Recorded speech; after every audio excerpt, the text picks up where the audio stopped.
Kan katanya gini, kalau dalam Islam itu anak bayi atau anak balita, anak-anak kecil yang meninggal itu kan mereka jadi jaminan surga ya buat orang tuanya gitu. Bener nggak sih?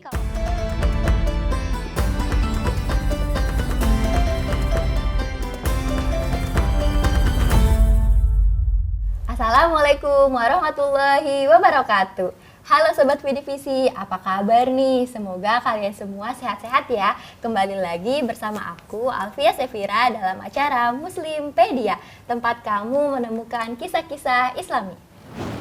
Sobat Vidivisi, kali ini kita kedatangan bintang tamu spesial nih, yaitu seorang ustazah cantik dan memiliki segudang ilmu yang Masya Allah luar biasa banget. Ayo, kira-kira kalian bisa tebak gak siapa nih yang datang ke Vidivisi Religi? Yaitu Ustazah Syifa Nur Fadila. Halo, Assalamualaikum. Waalaikumsalam. Sehat, Mbak? Alhamdulillah. Saya gimana nih kabarnya? Alhamdulillah sehat, seneng banget. Makasih ini udah diundang ke Vidivisi, jadi bisa sharing sama teman-teman semua. Iya, makasih juga loh Ustazah udah datang ke sini, Sama-sama. menyempatkan waktunya. Pembahasan kita kali ini nih ya Sobat Vidivisi, yaitu mengenai married by accident atau yang biasa disebut dengan MBA, dan apa ya status anaknya nanti. Seperti yang kita ketahui nih Ustazah, kalau di Indonesia sendiri atau mungkin banyak kali ya di luar negeri tuh remaja-remaja yang hamil di luar nikah, yaitu biasa disebut dengan married by accident atau MBA. Lalu dia memiliki anak. Nah, status anaknya nanti itu seperti apa ya Ustazah menurut pandangan Islam? Iya, Mbak Vidi, ini menyenangkan sekali pembahasan kita dan sangat menarik apalagi buat kaum milenial ya. Artinya apa? Pergaulan bebas di zaman saat ini tuh sudah hal yang memang jadi konsumsi sehari-hari gitu. Jadi kalau lo nggak, mohon maaf, lo nggak ngelakuin seks sama anak muda atau sama pacar lo tuh nggak keren gitu, lo nggak gaul gitu, nggak ketinggalan zaman. Jadi kan bahasan anak muda seperti sekarang ini ya. Padahal kalau kita lihat dari kacamata Islam sendiri, ternyata Islam ini sudah sejak dulu sampai saat ini itu sangat melarang yang namanya pergaulan bebas dan akhirnya berujung kepada zina. Nah, zina ini kan kita bisa lihat ternyata dalam Islam itu zina terbagi dua, Mbak. Ada zina muhson, ada zina ghairu muhson. Jadi teman-teman ini buat sharing kita jadi tambah pengetahuan juga. Zina muhson itu adalah zina yang dilakukan oleh orang yang sudah punya pasangan, sudah punya suami, sudah punya pasangan halal, atau dia sudah menjanda, sudah menduda, sudah pernah nikah, tapi kemudian dia berzina kepada orang yang memang gak halal sebenarnya buat dia gitu ya. Nah yang kedua ada zina ghairu muhson. Zina ghairu muhson ini zina yang sering dilakukan oleh mereka yang belum menikah. Yang tadi Mbak Vidi bilang anak-anak muda yang memang mereka mungkin kurang terkontrol atau mereka nggak tahu pengetahuan mengenai sex education-nya, atau mereka memang lahir dari anak yang broken home, atau pergaulannya, biahnya memang lingkungannya yang salah akhirnya. Itu kan menyebabkan banyak yang akhirnya MBA, married by accident, kecelakaan deh, nikah gitu ya. Kalau bahasa orang Betawinya itu Yasin Tabarok gitu. Malamnya jadi pengantin, siangnya brojol orok gitu ya. Kalau bahasa orang Betawinya seperti itu banyak loh zaman sekarang anak-anak muda yang seperti itu. Nah sekarang pandangan Islam seperti apa sih? Islam sangat melarang pergaulan bebas dan sangat melarang perzinahan. Lalu bagaimana kasusnya kalau misalkan ternyata sudah terlanjur terjadi nih pergaulan bebas ini? Artinya hubungan intim atau hubungan seksual di luar pernikahan, dan ini nggak boleh dilakuin sama sekali sebenarnya. Nah kalau memang sudah terjadi demikian, yang harus dilakukan menurut pandangan Islam itu ada hukuman had sebenarnya. Tapi kalau di Indonesia sendiri kan kita nggak pakai hukum Islam nih. Jadi biasanya kalau setiap adat, setiap daerah, setiap golongan kelompok kalau ada yang MBA atau hamil di luar nikah, itu paling solusi yang paling mujarab adalah ya udah kawinin aja gitu, nikahin aja gitu kan. Daripada orang tuanya nanggung malu, daripada orang tuanya aduh pusing deh gimana punya anak yang malu-maluin keluarga, ya udah kalau ada yang pengen sama lo, udah nikah aja gitu. Atau dia harus bertanggung jawab. Jadi yang ngamilin itu harus bertanggung jawab dan akhirnya menikah. Itu kan biasa adat dan yang sering dilakukan di Indonesia seperti itu. Nah, dalam Islam boleh-boleh saja menikahi perempuan yang sedang hamil karena hamil di luar nikah. Ya, jadi dalam pembahasan Islam itu Syekh Nawawi Al-Bantani, salah seorang ulama di Indonesia, pernah mengatakan bahwa soha nikahuhu, sah nikahnya bagi perempuan yang nikahuha hamilan, keadaannya lagi hamil. Oh, berarti Gitu. pernikahannya sah. Pernikahannya sah. Jadi perempuan yang MBA dia hamil duluan kemudian dia nikah, pernikahannya sah. Tapi perbuatannya yang menghasilkan dirinya jadi hamil di luar nikah itu yang salah. Jadi harus digarisbawahi, pernikahan itu sah, tapi perbuatannya yang salah. Perbuatan yang salah. Jadi apakah yang menikahkan perempuan yang hamil di luar nikah itu harus orang yang menghamilinya atau memang boleh laki-laki lain? Iya. Misal orang tuanya biar nggak malu nih katanya. Udah punya jodoh nih Udah punya disiapin, jodoh, udah kamu nikah aja sama dia gitu dia kan. Yang penting kamu nikah dan nggak jadi malu-maluin keluarga gitu. Nah kalau dalam Islam itu para ulama sepakat ya, walaupun ada yang berbeda pendapat juga, jadi boleh aja nikah sama orang yang menghamili dia, itu karena bertanggung jawab boleh. Dan menikah dengan orang yang nggak menghamili dia itu juga boleh. Tetapi nanti kita lihat di hasil dari pernikahannya. Jadi begini, kalau orang yang hamil di luar nikah, biasanya kan Mbak Vidi yang jadi perbincangannya itu teman-teman nanti status anaknya. Gimana sih anaknya bisa nggak sih dinisbatkan binnya itu ke ayahnya gitu, atau cuman ke ibunya saja. Yang kedua nanti dalam hal waris. Bisa nggak sih anak di luar nikah itu dapat warisan dari ayahnya gitu ya. Kan ini anak lahir di luar nikah gitu. Nah kalau dalam hukum Islam itu sendiri, apabila pernikahan terjadi setelah sang ibu yang dia kena MBA ini melahirkan, jadi dia sudah mengandung 9 bulan, kemudian selepas anaknya lahir dia menikah nih. Baik dia menikahnya dengan orang yang menghamilinya atau orang yang tidak menghamilinya, laki-laki lain, maka anaknya ini tidak bisa dinisbatkan kepada suaminya. Baik itu ayah biologis anak itu atau bukan. Ya, jadi nggak bisa dinisbatkan, tetap dia binnya ke ibunya. Binnya ke ibunya. Kalau dia nikah, nah yang jadi permasalahan kalau anak ini perempuan. Ya kan dia nikah nih, butuh wali. Nah tetap ayah biologisnya ataupun laki-laki yang menikahi ibunya itu nggak bisa jadi walinya. Karena pernikahannya terjadi sesudah kelahiran anak. Nah ada poin-poin penting kalau misalkan pernikahan itu terjadi sebelum ibunya melahirkan. Jadi ibunya masih hamil nih, masih mengandung, kemudian nikah, baik dia nikahnya sama si ayah biologisnya yang menghamilinya atau yang non biologisnya. Bagaimana ini kejadiannya? Ada dua pendapat. Pertama, kalau misalkan anak itu lahir 6 bulan setelah akad nikah, jadi dia akad nikah nih. Kemudian setelah akad nikah dengan suaminya ini, anaknya lahir 6 bulan kemudian. Maka nggak sampai 9 bulan, tapi 6 bulan gitu ya. Ini bahasannya panjang lagi, tapi insya Allah kita bahaslah di sesi yang akan datang gitu. Bagaimana hukumnya?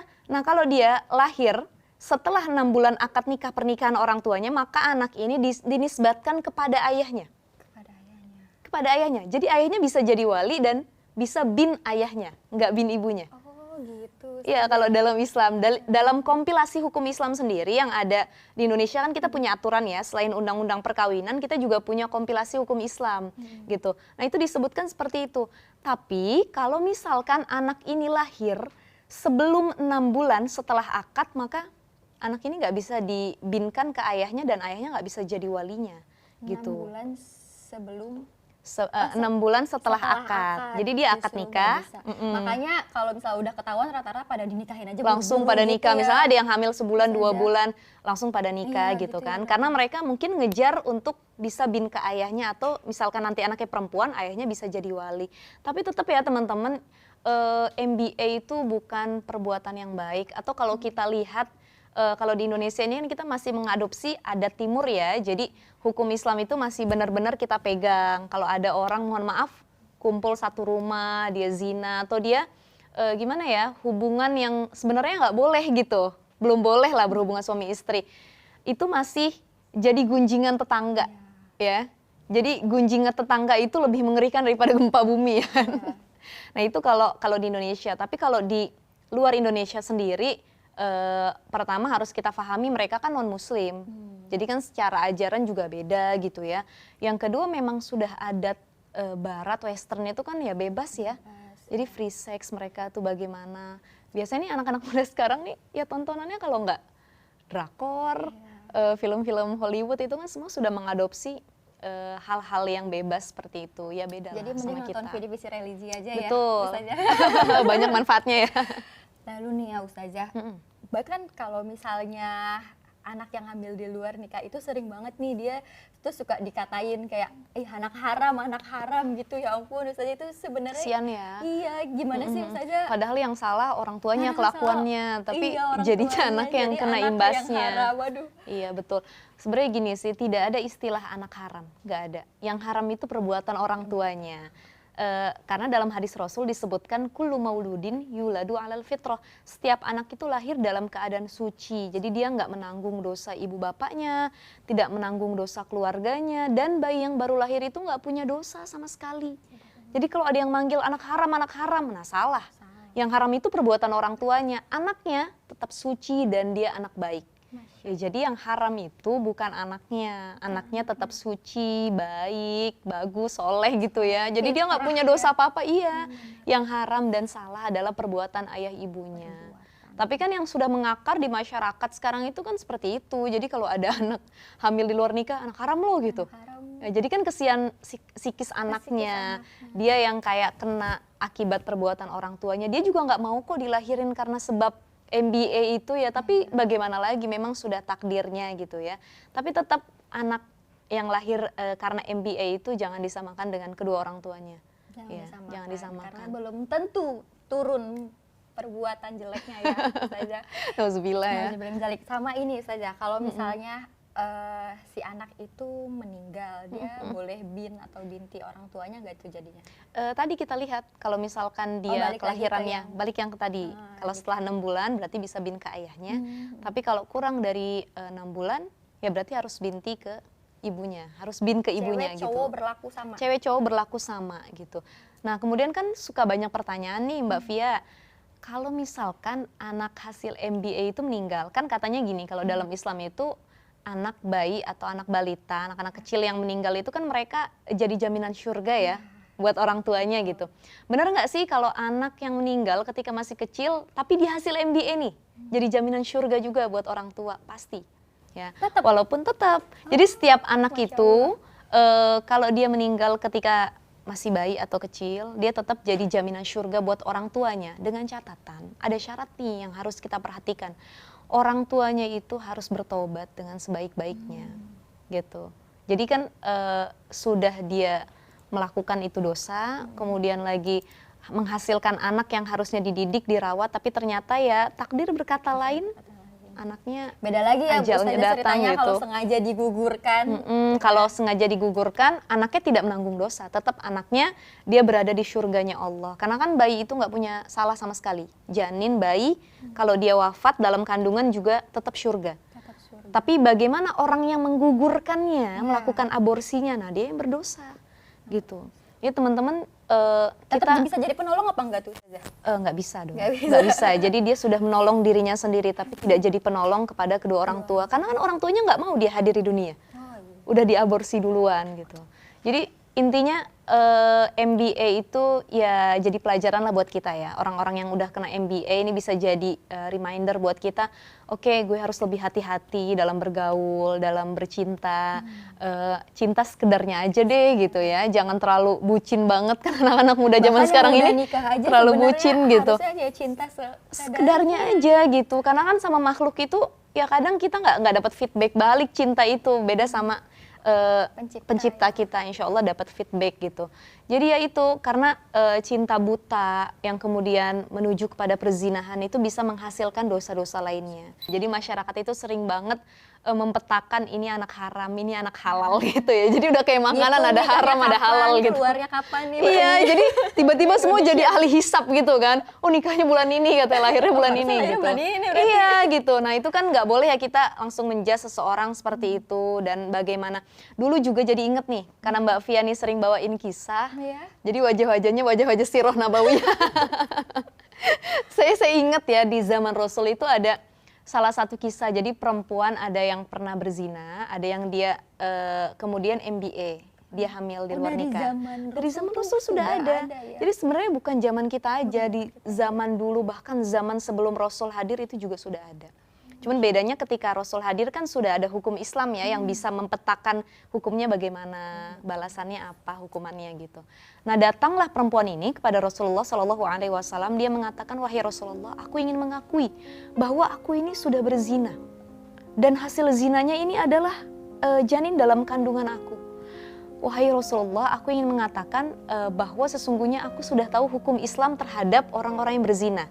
Kalau dia zinahnya, dia masih lajang, belum pernah menikah, belum pernah jadi janda duda, maka hukumannya adalah dicambuk 100 kali. Itu di Aceh masih berlaku? Di Aceh masih berlaku hukumnya, tapi kalau kita kan daerah lain enggak ya, gitu.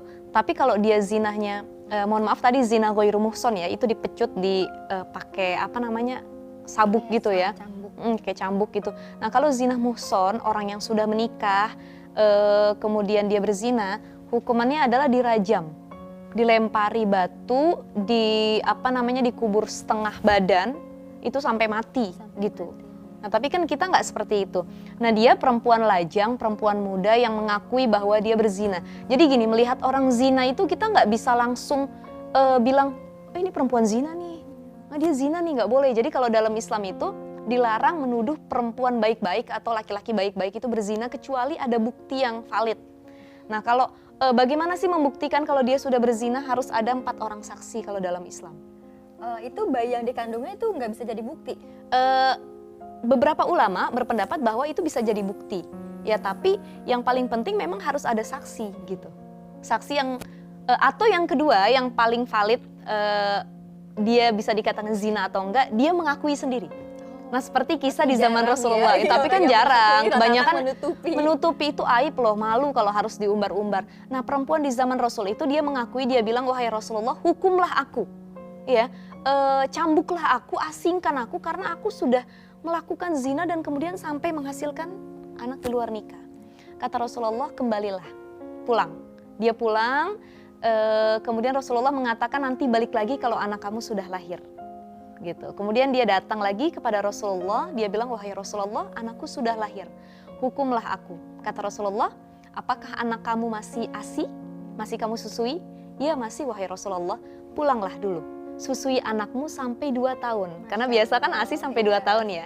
Akhirnya dia pulang, menyusui anaknya sampai 2 tahun, dia kembali lagi kepada Rasulullah.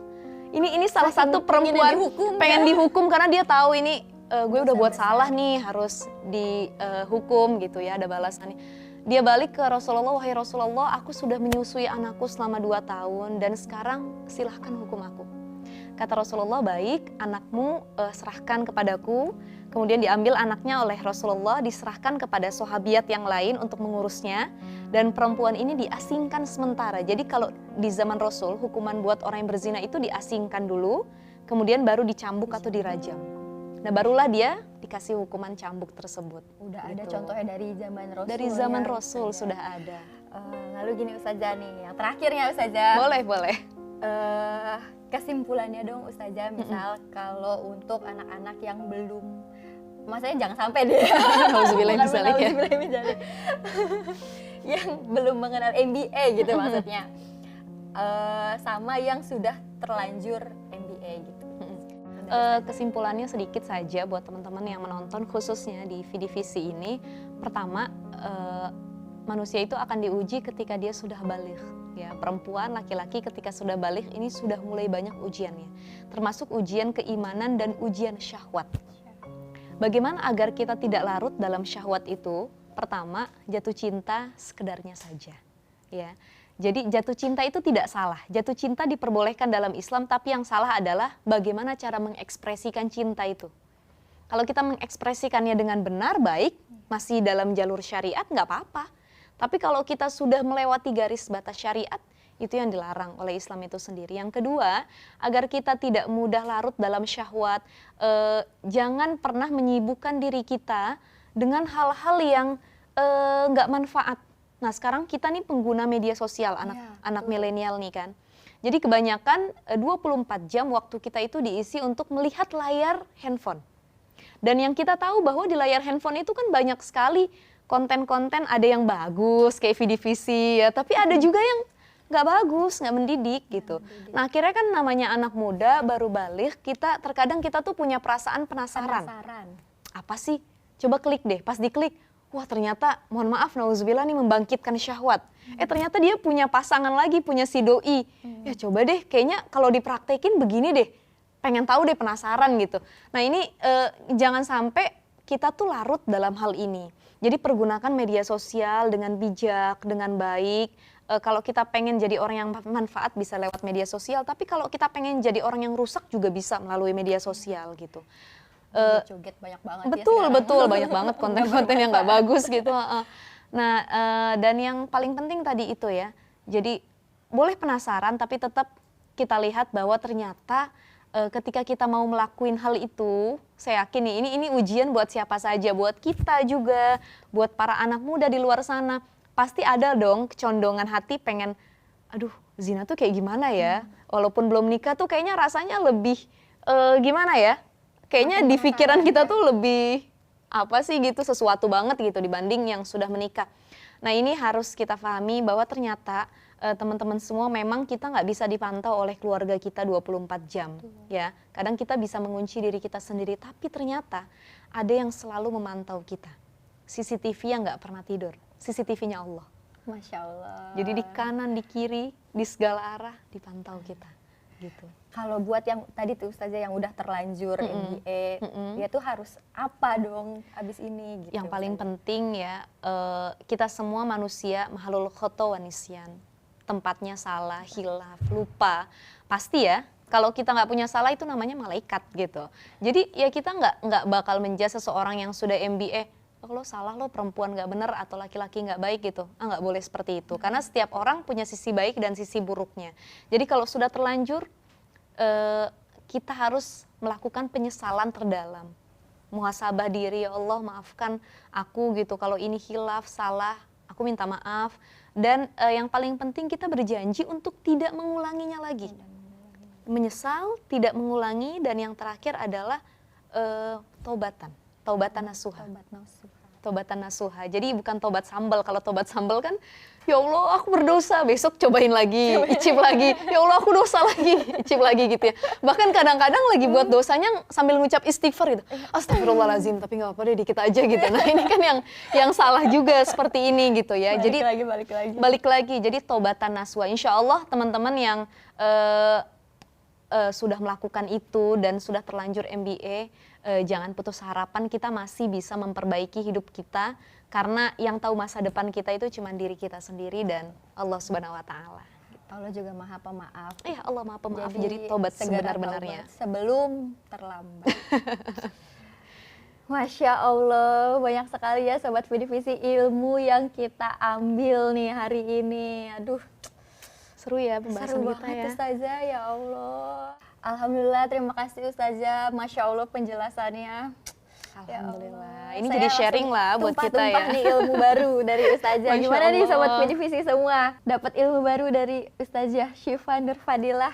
Sharing sih sebenarnya ya, bukan bagi-bagi ilmu, sharing aja. Makasih loh Ustazah udah datang ke sini, Sama-sama Mbak Fia, udah menyempatkan waktunya untuk berbagi dengan teman-teman Vidivisi religi semuanya. Saya makasih banyak juga ya, senang banget bisa sharing sama Mbak Fia dan ngobrol sama teman-teman semua. Sekian episode kita kali ini, semoga teman-teman Vidivisi religi semua dapat mengambil hikmah yang baik dari Ustazah Syifa Nur Fadilah. Sampai bertemu lagi di episode Muslimpedia selanjutnya. Wassalamualaikum warahmatullahi wabarakatuh.